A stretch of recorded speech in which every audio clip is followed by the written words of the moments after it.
до монах Сава за нападките срещу монашеството.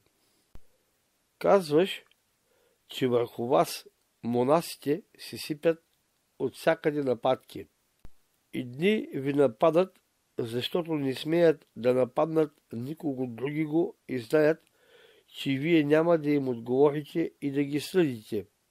Други, защото свеждат всичко до материята и искат всичко да поставят в служба на плътта. И накрая някои ви нападат, просто защото ни понасят непроменимостта на църковните институции.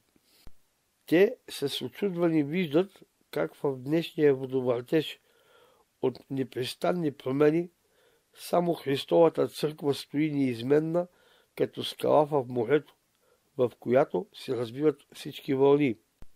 Да оставим на страна личните нападки. Да търпи и с търпението да спасява душата си. Това е обетът на монаха. Който претърпи до край, той ще бъде спасен, е казал онзи, който знае и вижда всичко. Нека разгледаме само принципните нападки на вашите противници. Техните цели са ни добре известни. Ако те се осъществят, това неминуемо ще доведе до унищожаването на православното монашество и до превръщането на манастирите в това, в което са ги превърнали безбожници в Русия, в музеи, увеселителни заведения или затвори. Такава промяна обаче би оскърбила не само най-светите души от нашата история, които осветиха тази земя и украсиха с издигнатите от тях манастири, но и целия ни православен народ.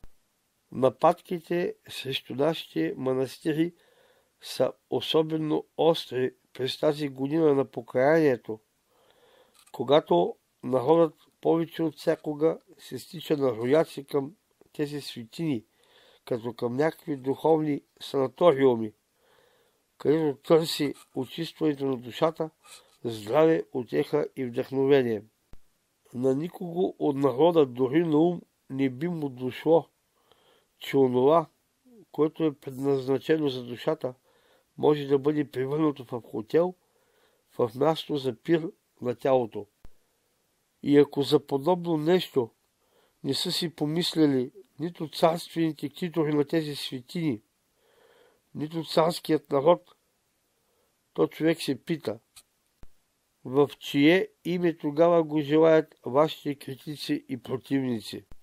От християните винаги може да се желае да бъдат по-добри, отколкото са. Още повече от монасите, чието обети са най-възвишени и строги. Но нима може да си искат промени в предназначението на манастирите заради това, че някои монаси са немърливи към своите обети. Нима това, че в редовете на духовенството има някой, който е изпаднал в материализъм, означава, че може да се иска цяла една духовна институция да бъде сведена до материалния прах. Това, което страната е искал от Христос да превърне камъните в хлябове, изглежда по-малко опасно от искането на някои наши съвременници, духът и всичко духовно да бъде превърнато в хляб, в пепел. Впрочем, кой знае какви времена ще настанат. Духовното злато винаги може лесно да бъде превърнато в хартия, но хартията трудно може да бъде превърната в злато. Мир на теб и радост от Господа!